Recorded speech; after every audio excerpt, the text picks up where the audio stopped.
time. It's live streaming, LinkedIn and YouTube. The word of the day is mentor. The special guest of the day is John Spence.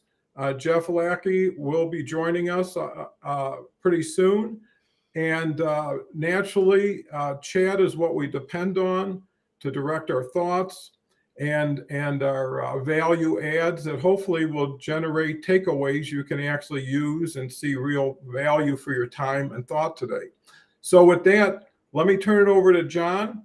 John will share a little bit about himself and first thoughts on mentoring, and we'd love to hear what your first thoughts on mentoring are. So John? I always love the self-introduction part because you're supposed to say something that's impressive so people want to listen to you, but also you don't want to sound arrogant, so it's humble bragging. I'll go really fast. After failing out of college on the first try, I graduated number 4 in the United States in my major. Went to work for the Rockefellers, became a CEO of one of their foundations when I was 26. Did that for several years, running projects all over the world. Left there to become the CEO of a high-level sales training firm. Did that for about 4 years, then went independent. So for the last 30 years, I've been traveling all over the place, working with companies from startups to the Fortune 10, just trying to help them. You know, my tagline is helping businesses and people be more successful. There's the quick background. My idea on mentoring initial is it's life-changing. I'll get to discuss some mentors in my life that I wouldn't be where I am today without them. And then I love to try to give forward, kind of like Bob Berg says, be a go-giver and mentor as many people as I can. There you go, Don. That's great. I mean, that's the best, fastest introduction I've had in a long time. So thank you for that. And here's Jeff, by the way. So we'll bring Jeff on. Hi, Jeff. Hello, this is the late Jeff Lackey. How about that? Well, okay. I don't think you want to use that term. Well, we already covered 90% of what we're going to say. So we got plenty. I'll take all the action items in the to-do list, okay? Yeah. Well, thank you for joining us, Jeff. John was gracious enough to share a little bit of an introduction, and I thought it was very, very impressive. And, John's a good friend to mentor and mentoring. And that's one of the reasons why we're talking about that today. And I know Jeff is very, very strong in leadership, and mentoring definitely has a place there. So, Jeff, why don't you catch everybody up and your first thoughts on mentor?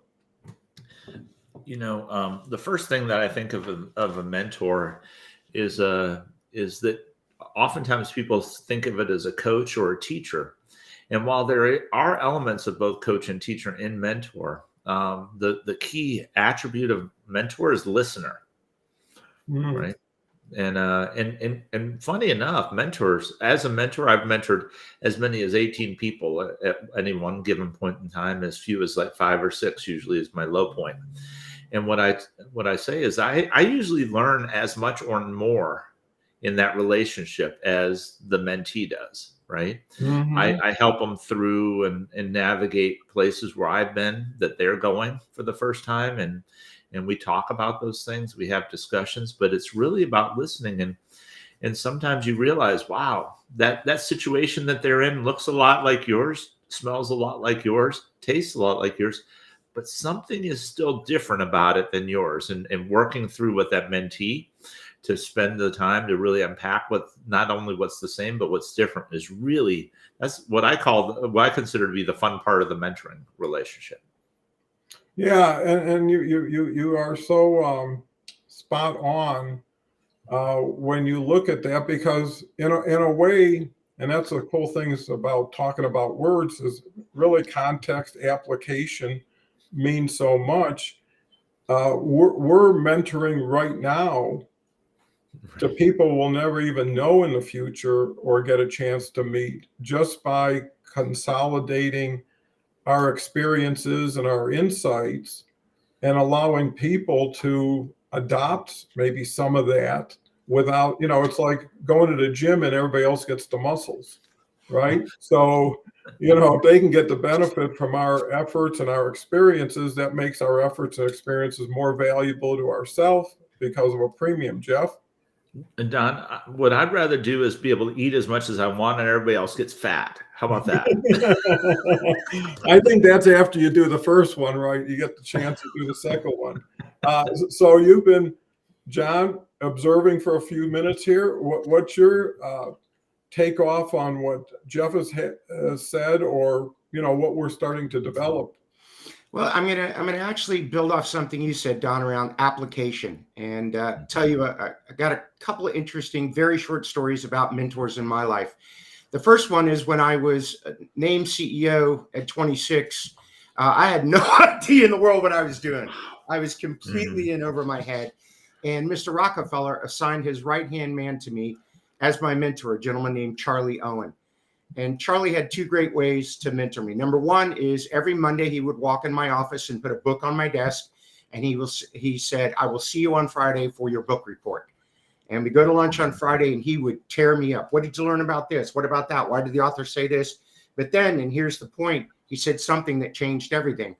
He said, okay, what are 3 things you're going to take from the book and apply? And then he would write those 3 things down, say, you'll now be held accountable for those in your job. And then he would hand me another book. So for 6 years, every Monday I got a book. Every Friday I made a book report. But I was judged not on the knowledge, but on the application of the knowledge. So he was a mentor that I learned. It's not knowing, it's doing. Knowing's important. The doing is more important.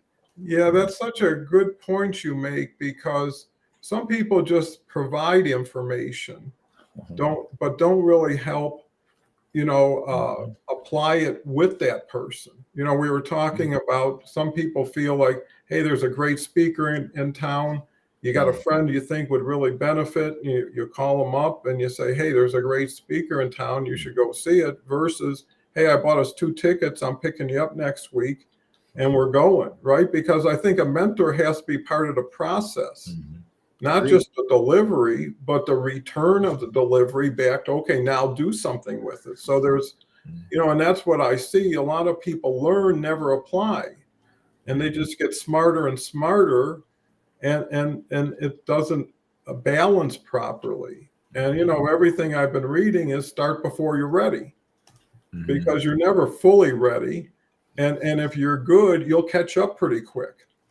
So it's, and I think that's the learning before earning mentality people will have. And that's where mentors will be sought out. One thing I see about LinkedIn, only 2.2% of the LinkedIn membership is over 55.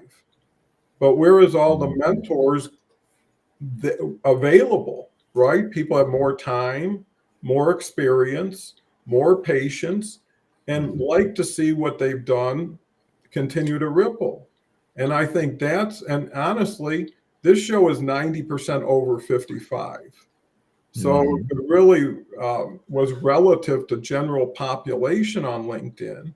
We should have a higher concentration. There's 82% between 18 and 34. If you're not talking to 1834 language, right? Or if you want to mentor somebody, you got to know where they're, again, context and everything else. So, so in your experience with this gentleman, after 6 years, what was the culmination of who you became? Well, the culmination was I learned to, when I read or when I study or listen to a book or watch a YouTube video or a podcast, to think about what can I do with this? How can I use this for me? And what can I do right away? It's the idea of, here's great knowledge, but what are 1 or 2 things I can take away and apply immediately? So I'm always learning to take action, not just to learn. I mean, this is a guy that reads 100 books a year and has for 30 years. I know that the answers aren't in the books, but it's the answers combined with your experience with people that help you, your mentors and other things, and then taking action on that makes the difference, at least in my opinion. Wow, that's incredible, because really what you're saying is information could be the nudges that you need, to deploy or to engage or to revision. So Jeff, one of the reasons put you together with John and myself is there's so much commonality that you could actually be mentored among your own without anybody taking a superior position, right? So a mentoring of the minds, I guess you could call it. It's a mastermind group. Exactly. So with That's that, with John's lead, how do you see masterminding being a big part of mentoring? Well, my trouble is always figuring out what color peg to. Oh, wrong mastermind. I'm thinking the game. Do you remember that one? The 4 color pegs. You had to guess the order and all that. I love that game. That was so much fun. But what I will say is this, right? As you think about practical advice, you have to make sure that you package it in a way that the others are going to receive it, right? They have to be ready for it. John, your example was, I read the book and now I had to funnel that down in 2 or 3 different pieces of things I'm going to do differently, right? And that is powerful. And you did it and you got good at it. I'm sure the first 5 or 6 books were torture, right? Probably the first 10. Still are. I think you pulled your hair out. After 10 That's books, probably you it. lost all your. Yeah, right. See, I didn't have a mentor like that. I still got most of it. I got a little bit thinning, but But Well, there's always a hat. There's always a hat. There's a hat trick. You got the hat trick. No, you can put one on when your hair goes. Exactly. But it's the application of it which is crucial. I remember I had one a store manager who was in my pool of mentees. Right? She wanted to learn more from me, and I was like, sure, I'll I don't know a ton about being a store manager, but I know a lot about managing people. And she had this problem employee that was stirring all sorts of issues up. And I said, I hate to tell you this. And I said, I really am empathetic to people, but there's a certain percent of the population that you will regret if you don't fire them. Right. And they will make yours and everybody else's life miserable. So she goes, but I don't, and I'm like, listen, I'm just trying, I virtually grabbed her by the shoulders, in my conversations, it's either your job or their job. She will get you fired if you don't do something about this. And she goes, okay, I'm going to do it. And so she worked with HR. She went through the process and got her out. She goes, within a week, her team was coming to her going, oh, thank goodness you got rid of her. Oh, she was such a burden to us. She was terrible. She made our lives miserable. We thought she'd never go. They didn't tell her this on the side, right? But as soon as she's gone, this cloud was lifted, right? Mentoring is giving practical advice within allows you to package it so that the person is ready for it, right? They have to be ready for it. If they're not going to take your advice, I've actually canceled a few mentoring relationships and said, you know what? Seems like the homework that I gave you didn't get done. Yeah, no, I didn't get around to it. Okay. Hey, you come back when you're ready. Yeah. Jeff, you nailed one of the ways. I get a lot of people that ask me to mentor them. I spend a lot of time as an executive coach where I get paid to be with people, but I ask, students and other folks. And much like I learned from Charlie, I have a bar they have to get over. I said, great, I'm happy to mentor you, happy to do it. What are you interested in? Let's just say leadership or strategy. And I assign them 3 books to read and say, after you've read these 3 books, come back, make a book report to me. I'll ask you a bunch of questions. If I feel comfortable that you really have a grasp on it, you have me a mentor as long as you need me. Jeff, Don, how many people read the 3 books? Not that many. Almost none. In my entire career, 5 out of several hundred people.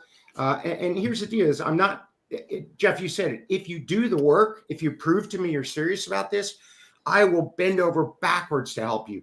But if you won't do the work, why should I take my time to spend on you? And Jeff, I want to make one other quick point. You asked me, some of the books must have been horrible to get through and pulled out my hair. Yes, but I've read some pretty mediocre books, but the reason I keep reading some is pattern recognition.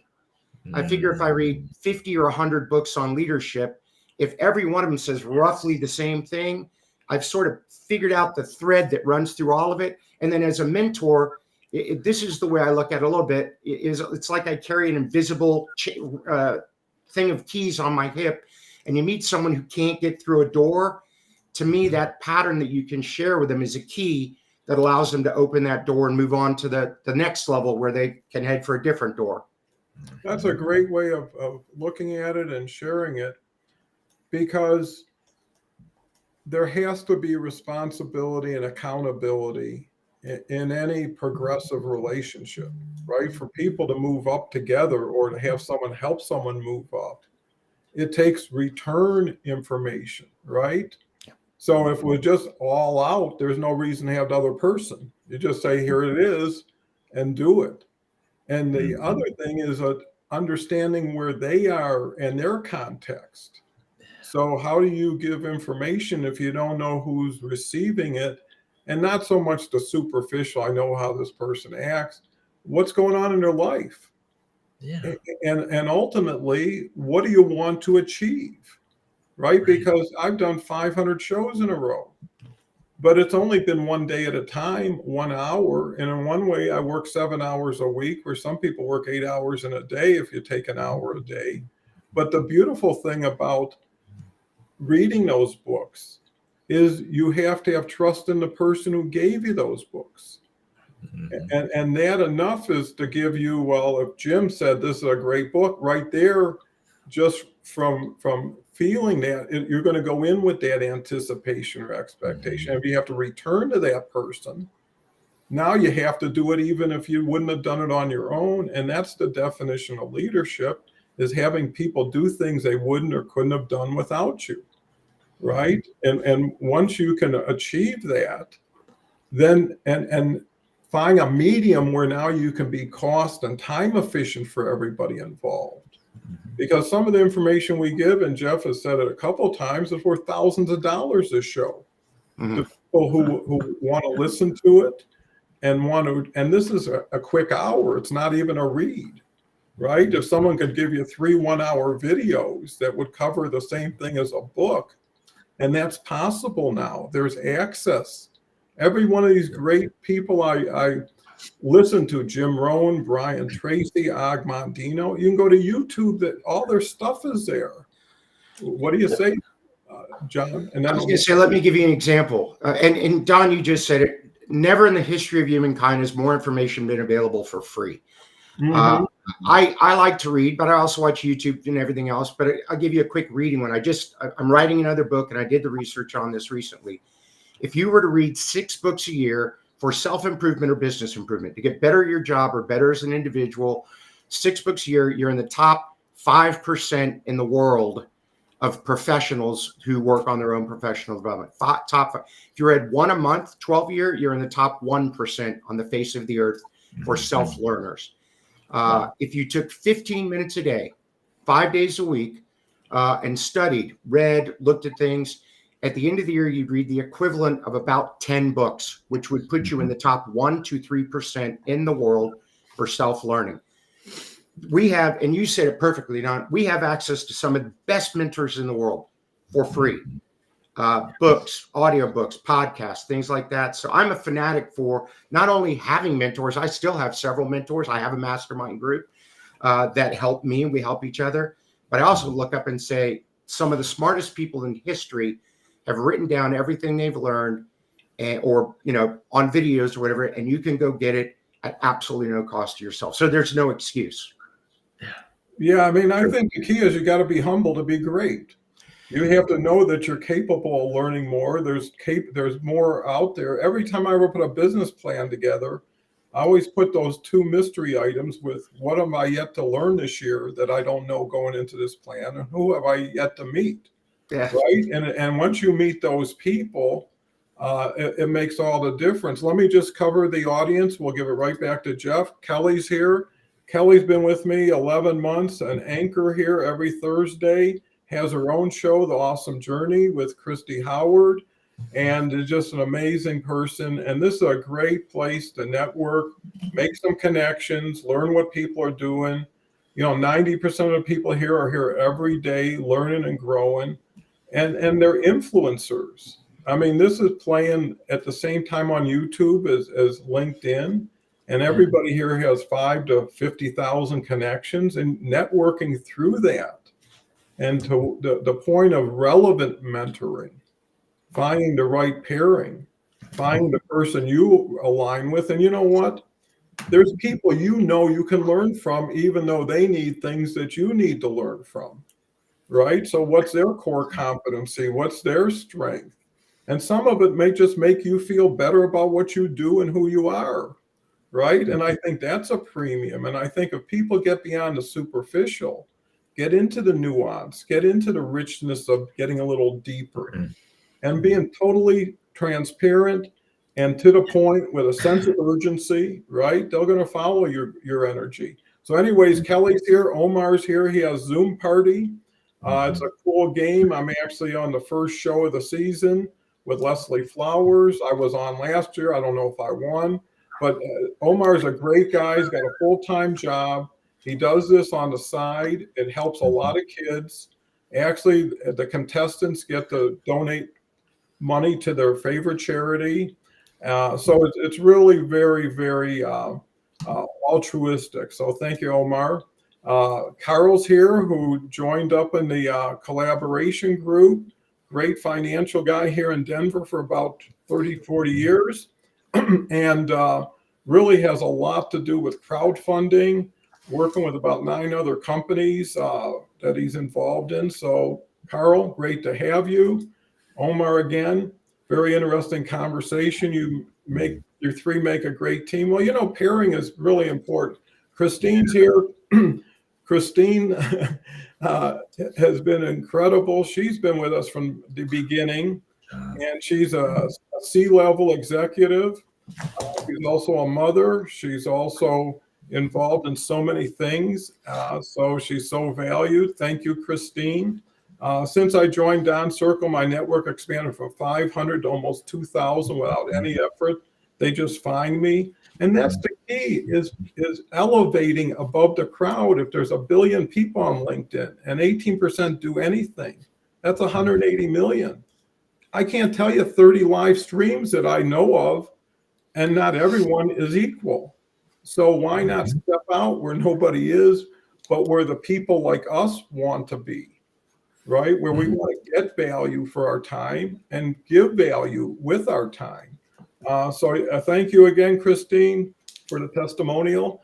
I'll shoot it back. John, how do you take advantage of all these, this access, availability, and not only to legends like Og Mondino, but to yourself, and reinvent the way you go to market, in a sense, as far as thought leadership, influence? Isn't this exciting? Well, I'm gonna start with, as you asked me a very important question about how I turned 59 last year. I'll be 60 in a few months. That's usually how it works. 59 is followed by 60. Glad I could clarify that. And I came up with a saying that said, I now realize I know very little about almost nothing and almost nothing about everything else. It's funny that at this stage of my life, I feel like I'm learning more than I've ever learned. And every time I learn something, I realize how much more there still is to learn. So you asked, how do you do this? Here's my friend Tim Sanders wrote a great book called Love is the Killer App. And he talks about what it takes to build a network. And I think this applies great to applying this information. He says it's KNL. The K stands for knowledge. You've got to be really, really smart, talented, experienced in something that's highly valuable in the marketplace. You got to have skills, talents, background, whatever it might be, but it has to be something that people are interested in. Number 2, N is a network.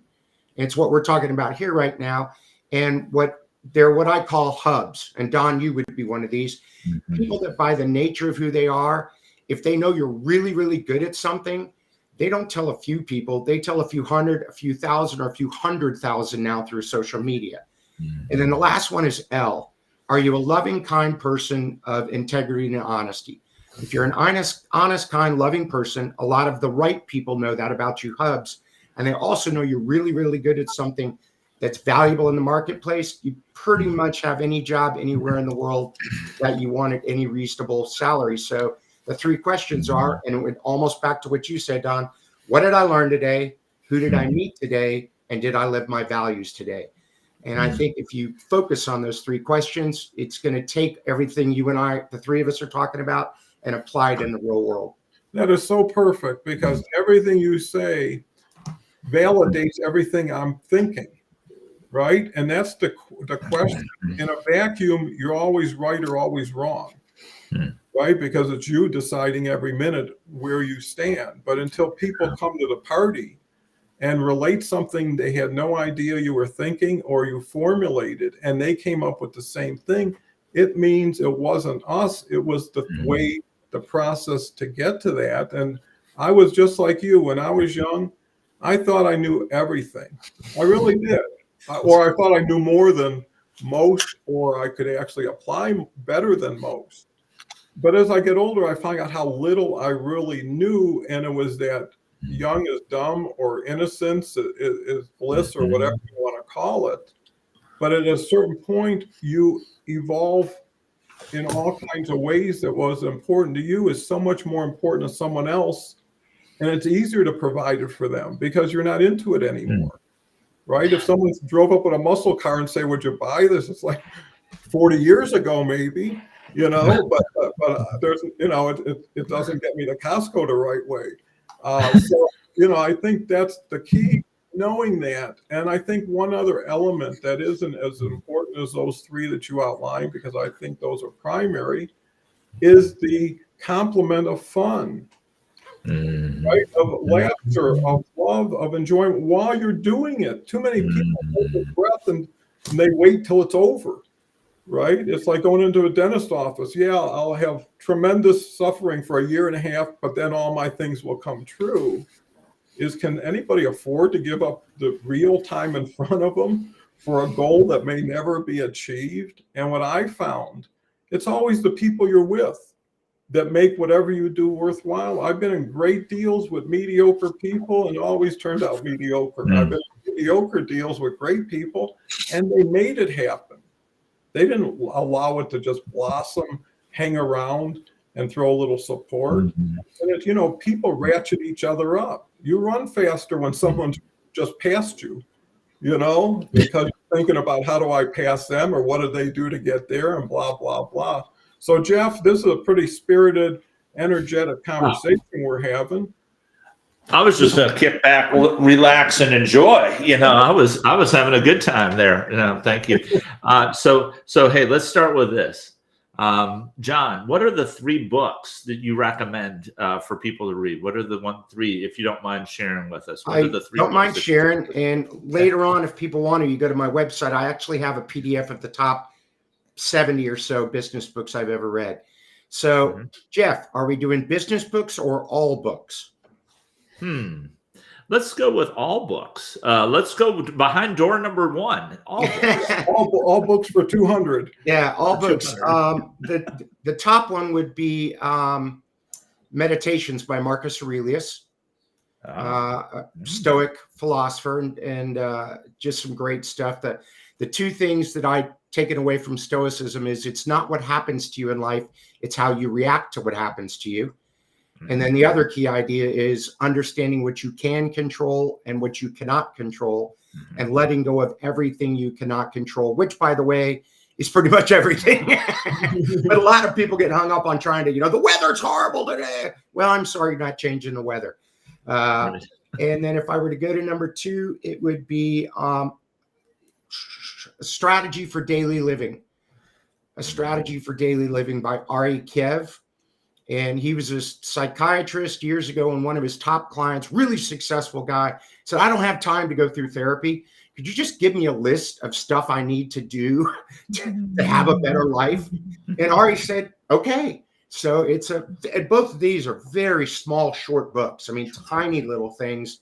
I won't say you can get through them in an hour. They take a lifetime to go over and over again. Then the last one, interestingly, is a Sufi poet. And it's called The Prophet by Kahlil Gibran. And I think I said that, Kahlil Gibran. And I didn't realize it. It's the 2nd most popular book of poetry ever written. And it's not rhyming poetry. It's thoughtful poetry. The Prophet is a story of a man that gets shipwrecked in a country, and a ship from his country is going to come and pick him up and take him home. And this is, a gazillion years ago. And before he leaves, the villagers say, talk to us about love, or talk to us about leadership, or talk to us about kindness. And then it's these little short, if you look at it in a lot of marriage vows, there are parts of his poems in there. And it's the very first book I gave my wife when we met 20 something years ago. And I wrote in the front of it, I hope we can become good friends. I didn't realize it would go that far, but those are my 3 favorite books that I've read literally dozens and dozens of times. Well, since we're on the book topic, what book have you written? And I know you're about ready to write another one or release one, and your training program, your coursework. I think people would love to hear about that. Just briefly. That's very kind of you. I wrote a book called Awesomely Simple, and it's about the 6 key factors of what it takes to run a world-class company. And the biggest focus on that book is application. I share some ideas, some thoughts, but then I have questions, surveys, action steps. So it's an extremely practical book of how to learn and then how to take action. And then I just came out with a new online course on strategy and strategic thinking. And everything is on my website, johnsprince.com. I try to do good work. I don't usually push it. If people like the stuff, it's fantastic. If not, that's okay too. I learned that one, Don. Like, I used to think I was right at everything. And then I realized it wasn't my job to prove I was right.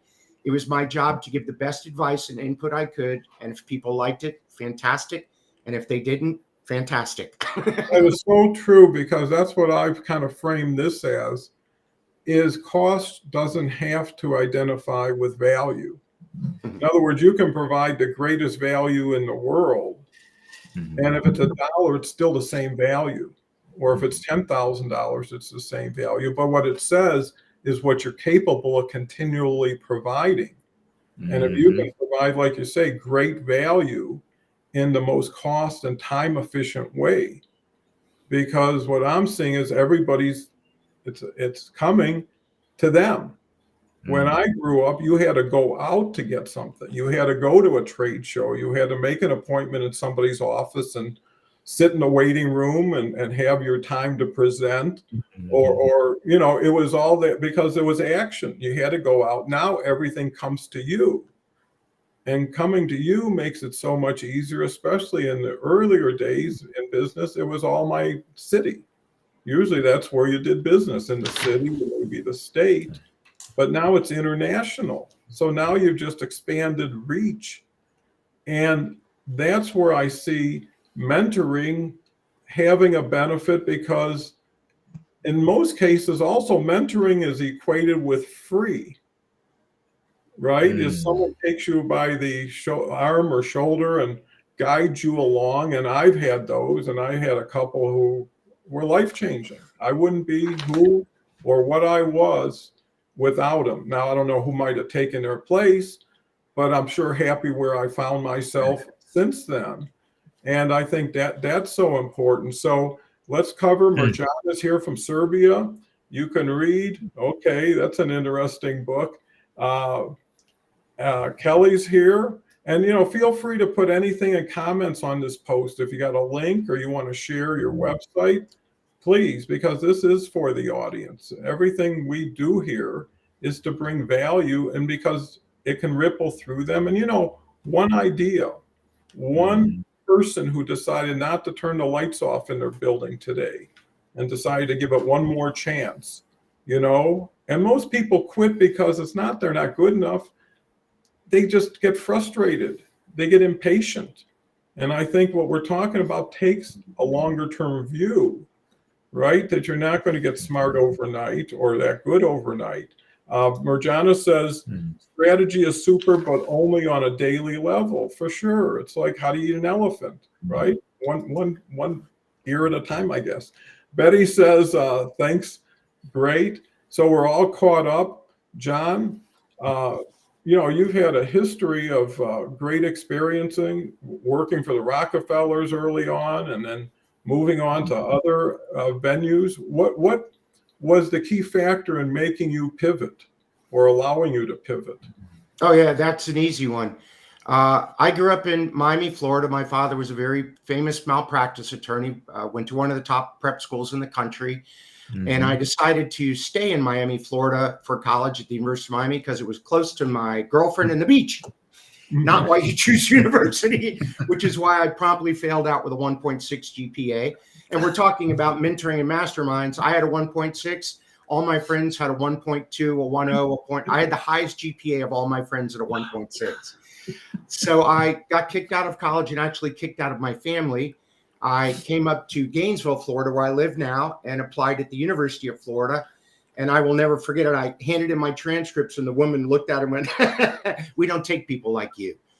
And the pivot was when she said, "Next, please." And they took me out of line.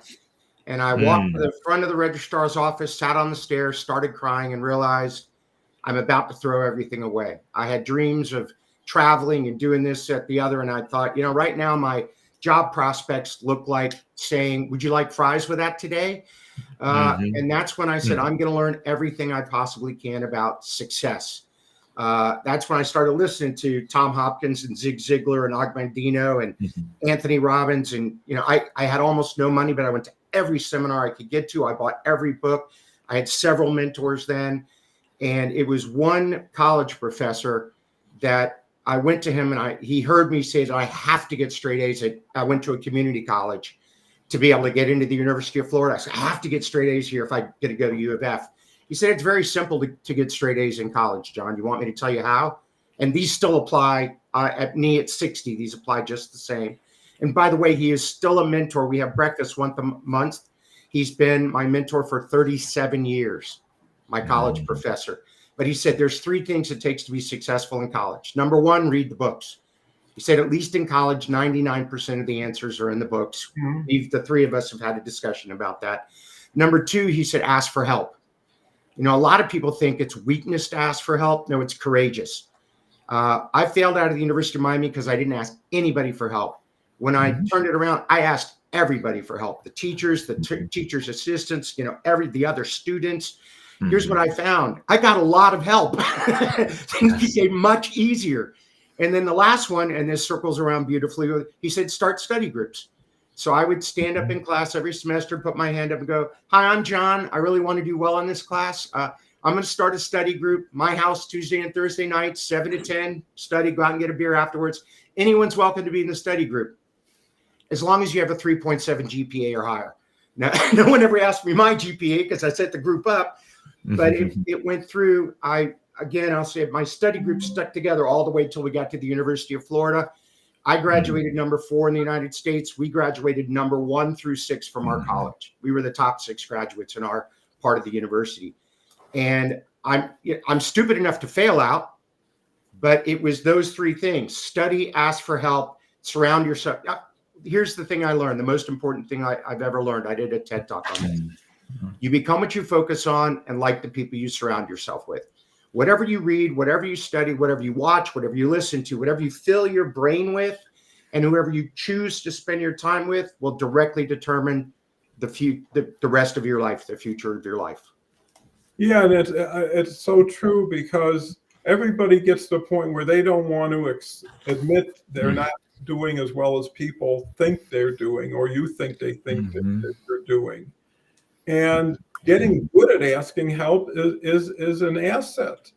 I love asking for help when I know it's, again, under the right context. If it's for a good cause, if it's deserved, if it's something that people can more than afford, right? So your discomfort doesn't have to be someone else's. It could be their blessing. Because how many people in a year say, "Hey, John," and you know them, love them, $1,000 will get me in medicine for three months, but I don't have it. You'd rather have that call and say, "Don't worry about it. It's taken care of," versus, "Oh, a person got sick and forgot to call anybody because they were too proud or they didn't want to get turned down." That's the hardest thing with asking, is rejection. Right? Because not only do you feel bad about your situation, you now recognize someone doesn't care enough to want to help you, especially when you went through that process. But here's the thing. Too many people create absolutes. They wait until they're so bad off that nobody can help them, right? Instead of engineering that little by little, sharing things. And if people pick up on it, great. If they don't, then maybe they don't want to. And that could be part of your qualifying process with who do you ask, right? Because I tippy-toed in there and they want nothing to do with it. It's like, okay, well, they go to the back of the line. But here's the other thing. Too many people ask for help from people who in the past have never given it to them. And only because they know them well, not because they have a relationship that's good. And, part of marketing on LinkedIn is inbound, outbound. Who's fresh today? Those are the people you're working with. Who looked at your profile, who commented, who connected. Well, those are the people that did something before you even did something back. And I think that's where you do it. And the last thing I could say about mentoring, collaboration, and asking for help, you won't always get it from one source. Right? I mean, just like sponsorship, someone says, well, I need uniforms for the team and somebody else needs refreshments. Well, could be two sources. So, Jeff, it looks like you've always been involved with bringing teams together, getting leadership groups to work. It seems like everything we're talking about to some extent is altruistic. And I'm definitely altruistic both ways. Well, the way that I look at it is this, is that teams love to win, right? They love to win. And but it's not realistic that your team's going to win every single play of every single down, every single time, right? So teams need to also know how to learn, right? To win more, they need to learn. And if you're going to be the leader of that team, part of your job is to know how to coach and how to mentor. Right? You need to know that. Like if you do a good job that, like you can actually be the not the smartest guy on your team. You don't have to be the smartest person in the room. Because quite frankly, your team is the ones with the intelligence. You're the oil and the glue. You're the oil to make sure that the machine keeps on running. You're the glue to make sure that everybody stays together. So I was thinking about it. I was gonna match your books. Here and think about it from a business perspective, since I gave yours. I was going to start with interestingly enough, a book called The $1 Trillion Coach.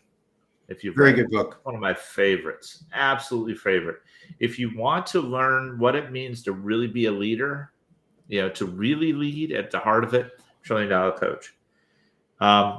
Going back to Bob Berg, to a former guest of the show, The Go-Giver, phenomenal book. It's in my top 5. John Cotter, My Iceberg is Melting. Also a few others, but out there. But the book on change, the heart of change, that is just phenomenal. Never Split the Difference is an awesome book on team building as well as negotiation. So everybody thinks it's a negotiation book. When you read it, the first time you read it, think about it as negotiation. Number 2, 3, 4, 5, 6, 7, 8 time you read it, look at it as how you form teams and how you get people to work together in a different way, how you lead. And then I'd say Crucial Conversations. The book that talks to you, how do you actually interact with other people in a way whenever a lot is on the line and your emotions are going crazy and you don't know which ends up, and you're trying to get yourself recentered and them recentered so that you can actually have a productive and wonderful conversation that solves problems. So that's the type of stuff that I'm, as we look at this, I love learning about life, learning about business, and the intersectionality of life and business is just fun to me. It's just fun. I have a blast with this stuff. Like if I could just lead people all day long and, they drive you crazy.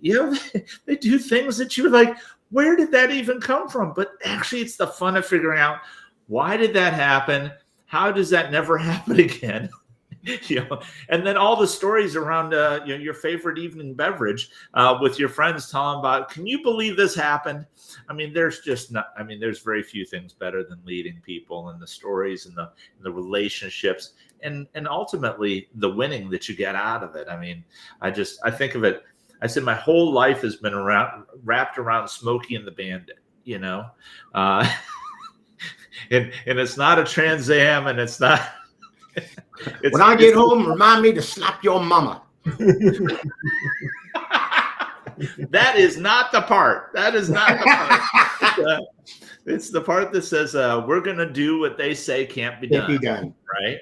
That's and that's the type of thing that I think leaders and people want. Well, I might have lost the connection. So no, you're good. You froze for a bit, but you're fine. And you do a good Buford Johnson or whatever his name was, Jackie Gleason in that role. And your three books. I can name Think and Grow Rich, Good to Great. Earl Nightingale's always been my favorite, and he established Nightingale Conant. And the access to all these other books. These are your three, my three, Jeff's three. There's thousands. Tens of thousands. And what's so cool now is you could do so much multitasking. Like every day I do my 2-3 miles when I wake up, but every day I'm listening to an Audible book. I go through an Audible every week, right? If you get 50 some Audibles and you're listening without trying, you're not sitting down, focus time reading, you're just getting stuff. And anything that you can get easier, faster, better, you do more of, right? If it doesn't cost you anything, that's one barrier. If it doesn't mean allocating new time, but mixing it with existing time. And the other thing is, how much do you have to get out of anything if it is life affecting to make that hour worthwhile? Because that hour was going to be spent somewhere else doing something else. When you ask people, hey, why don't we do this? And they say, I don't have enough time. And the answer is, how much time don't you got?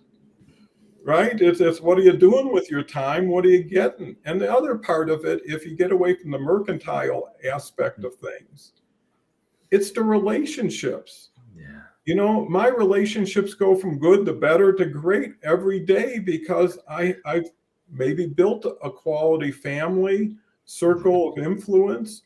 And when I'm working with somebody, I'm friends with that person in a professional way. And when I'm friends with somebody, I'm working with that person. And what happens, I learned, especially when I was doing workouts and turnarounds, is once you get investment, it stays, right? So once you invest in somebody and you put enough in, you want to do more to make sure it works for them. You want to hear how's it going. Right? Because you made that investment and you want it to pay off for that person, to pay off for yourself. So when you can get indirect collateral benefit, through other people, live vicariously, and also find that to be satisfying and know that if you're capable, you're going to have enough to eat. So now, to your point, you can help some others who deserve it, maybe haven't had the opportunity. And those are the people who are most grateful. The ones who have been, like you say, flunked out, rejected, marginalized, and all of a sudden someone sees something they forgot was in them. And I know Les Brown was always talking about there's greatness within everybody. And he was considered retarded when he was a kid, put off in a special place that no one cared about him, and all these things. And his mother was his inspiration. And at the end of everything, want to thank Mamie Brown for her whatever son. He was so cool, it used to just trip off his tongue. And it still is a story I'm telling now. And that's the beauty of what Les Brown's story was, is it affected me and found a place in me, and it finally found a place out of me. And it could have been 10 years later. So you never know what you never know. And, to me, there is no outcomes. It's a continuum, right? So we're coming up. Well, we have a few more minutes. John, So, you're new to the show. What do you think we can work with this thing as far as taking this to the next level for 10 minutes? Oh, our discussion? Well, quickly, so give me an idea, guys, of who I'm looking at. Christine and all these folks, Dennis. Yeah, What that's is a fair. common denominator that, or they can say it would be even better is what would you like to focus on? I know you guys do a lot in leadership. Let me give you, I'll give you a quick idea. I did a research study. I continue to do it on more than 10,000 high potential employees at top companies around the world, and not Fortune 100, but best in class from small to large. And I asked them, what are the characteristics of a leader you would willingly follow? Very similar to the question that Kouzes and Posner asked in Leadership Challenge, which is one of the best leadership books ever written. Actually, their second follow-up book, The Truth About Leadership, is probably my favorite data-based research book on leadership. But here's what they came back to me and said, 7 things. First one, and the most important, is character. Single most important thing I want from a leader I'll willing to follow is to be honest. Tell the truth all the time. The next one was competence. They have to be good at their job, not everybody's job, but good at their job and good at their leadership skills. Number 3 was courage. And it was courage to make tough decisions, but really it was the courage to be vulnerable, to ask for help, be authentic. The next one was communications, and this is following along. They, of course, expected their leader to be able to talk well and talk about the vision and the strategy. But what they said, what I really want from my leader is someone who asks great questions and listens. I want a leader who's curious and intensely listens to what I say and then takes action on it. The next one was collaboration. I made them all start with C so I could remember them. Leader has to be a good team player. Got to roll up their sleeves, get in there shoulder to shoulder, do work, treat their people as a partner, as a peer, 90% of the time. And then if 10% of the time they have to pull rank and say, do it because I'm telling you to, people will follow. If it's the other way around, it doesn't work so good. The next one that came up, and it's gotten even more important since the pandemic and Gen Z, and I believe it's now called Gen A, is compassion, is understanding that people have a life outside of the business. I think Don and I are pretty close in age. Jeff, I'm not going to ask you, but when I went into the workforce in 1989, what? 35? Wow. 25. Yeah, 25. Sorry. Oh, I apologize. But when I went into the workforce, my boss said jump. It was how high, sir, and how many times. Yeah. I mean, if they told you at 5 o'clock on Friday, I need this by Monday, you got to spend the weekend working on stuff, whether you wanted to or not, or you just didn't have a job on Monday. That doesn't work anymore. Flexibility, work-life balance, compassion, EQ, boom.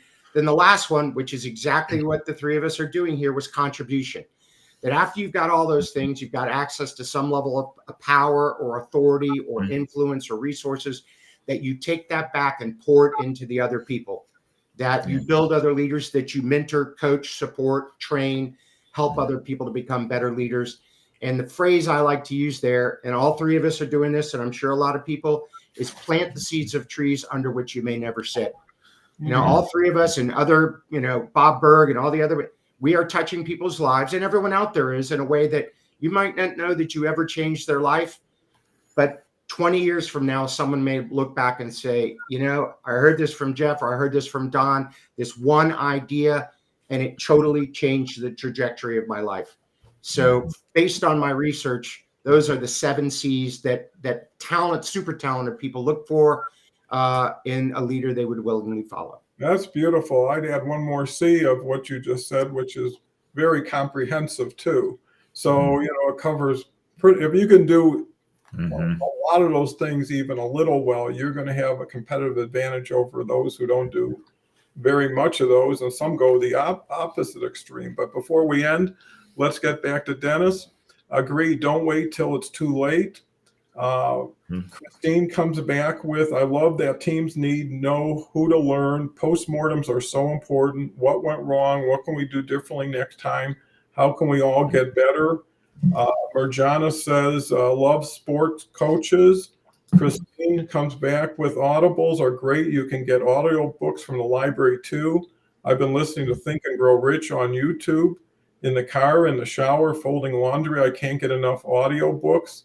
It's so comforting, and it's something that can make you walk longer when you're focused on not what you're walking.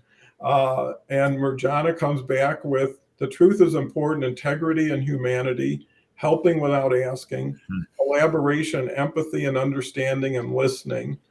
All of these we've practiced it. It's why don't we exhibit it? Why is it like, if you give me a little, I'm just going to give you a little? Why wouldn't I give you all I can give you right now? Who cares about keeping score? And you know what?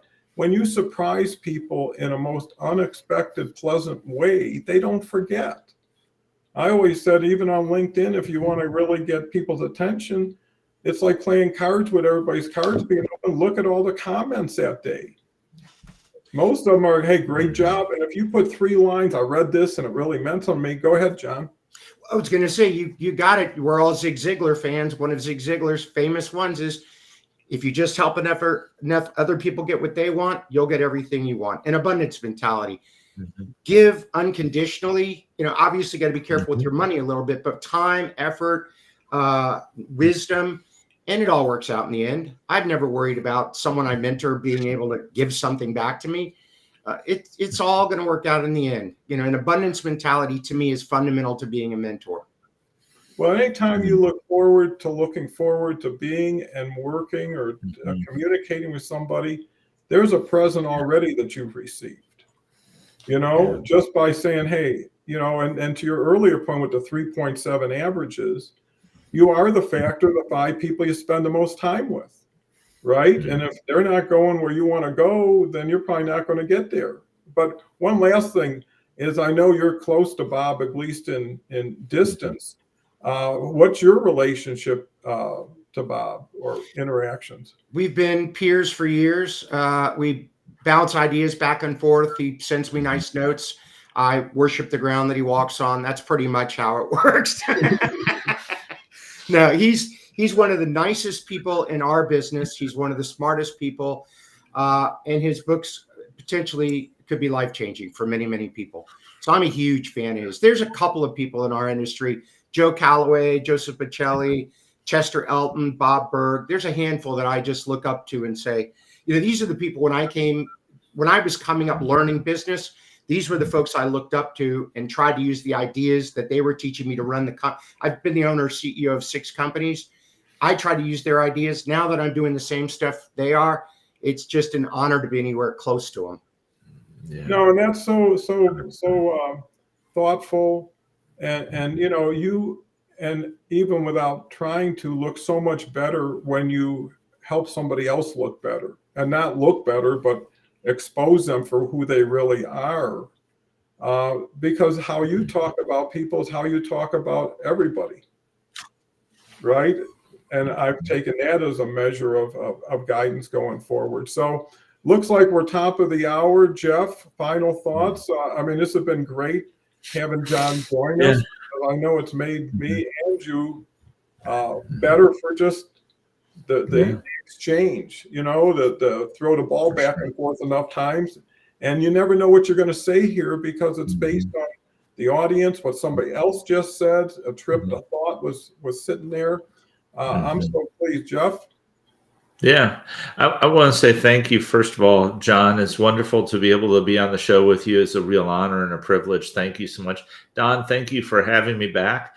I keep on, every time I get the invitation every week, I'm just like so grateful that you haven't kicked me off your show yet. So that's been good.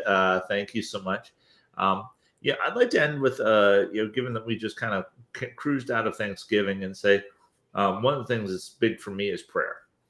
And it's not just praying, which I think is important. I think we should all spend time in prayer, but I think praying for and over other people, really. And I think that gets, John, to your point about empathy. It's actually caring enough about something to say, hey, is there something I can pray for you about? You look like you have a million pounds on your shoulders right now. What's going on? What can I pray for you about? And I'll tell you right now, I just started, I've prayed for people for years, but I've never actually gone out of my way to ask them. And what I realized is after I started asking people that question, I I realize just how much people are dealing with behind this veil, right? And if you're going to be a mentor, you got to know more than the professional side. You got to know the person. You have to understand what makes them tick and how, and actually care about who they are as a person, because people work with people they know, they like, and they trust. And the same in the mentoring relationship. If your mentee doesn't know you, like you, and trust you, why would they turn the keys over to their car to you as a mentor? Right. And so I'm going to offer up I'm going to turn right at Albuquerque instead of left for Bugs Bunny's sake, and say, let's try prayer. Yeah. Well, I think that every time you help somebody, you help another group of people who are associated with that person too, right? Every kid has parents, they want to see their kid do better, or a nephew. And when they come home and they say, someone just shared something with me, someone just provided something, all of a sudden hope shows up, right? Because the saying we started here early on is, if you can't do it, could we? Yeah. And not everybody's enough for being enough at any one time. But, what comes around goes around. And when you find people who are in the same place you are, doing the same thing you do, like this crowd, then you got familiarity and commonality. And it's easy to say, Christine, I noticed a couple of your comments. I thought they were terrific. If you have 20, 30 minutes, I'd love to get to know you or connect with you. And now what could be wrong with that? And how is Christine ever going to say no, right? Without not being Christine showing up tomorrow with that. And I think that's so key, is time can either expose you or promote you. And it will do both over time, And so why don't you use time in your favor? Why don't you use what you know is right and no one's doing? Because to Jeff's point, any generosity today is so, so valuable to people. How many compliments do you get in a day? You wake up and you want to get dressed and you want to look good and you want to feel good. How many people notice? How many people care? And that one person who goes out of their way to say, man, I love those shoes, or hey, that's a great coat. And just walks by. They're not looking to get involved, but what they are is taking their thoughts and applying them to action and making value out of them to somebody that never expected it. And that's enough, right? Like you said, planting trees you'll never sit under. And Earl Nightingale, and I'll close up with this, one of his stories was, there was a man 90 years old planting a tree. And this young kid with his bicycle drives by and say, oh man, you're never going to live long enough to even see it grow. And he says, well, there's only two ways to live. One is that you're going to live forever, or one's you're going to die today. I prefer to go to live forever route, And I think that tells everybody, is your time is as valuable as everybody's time. No one's guaranteed tomorrow. There's nothing you can save for and let the world freeze until you get back to it. Oh, but last thing, John, I got to hear your last words. I know we've said last words 3 times. But anyways, how would you like to say goodbye to the audience? 3 quick ideas. Number 1, Jeff, the wisdom of Smokey and the Bandit and Bugs Bunny. Unbelievable. I use Foghorn Leghorn a lot. Number 2, your thought with, and I think this is important when it goes with asking for help and helping people, is one of my favorite phrases is, everybody is fighting a mighty battle you know nothing about. Be kind always. And then my last thing will be is, stay in touch, you guys. And then for everybody watching, connect with me on LinkedIn. Let's keep the conversation going. A lot of neat things we covered today. There was nuggets that, if people take them and apply them, will make a huge positive difference in their life. And it's not because any three of us are brilliant. It's just other brilliant people have given us ideas that we could pass along. Perfect. With that, I want to thank everybody. Come back in 23 hours if you can. Tomorrow's show, we're going to have Leslie Flowers and Catherine Chadwick, 2 wonderful women who are doing tremendous things. And thank you so much. Have a safe, wonderful day, and mentor someone maybe that you never thought of. So with that said, take care. Bye for now.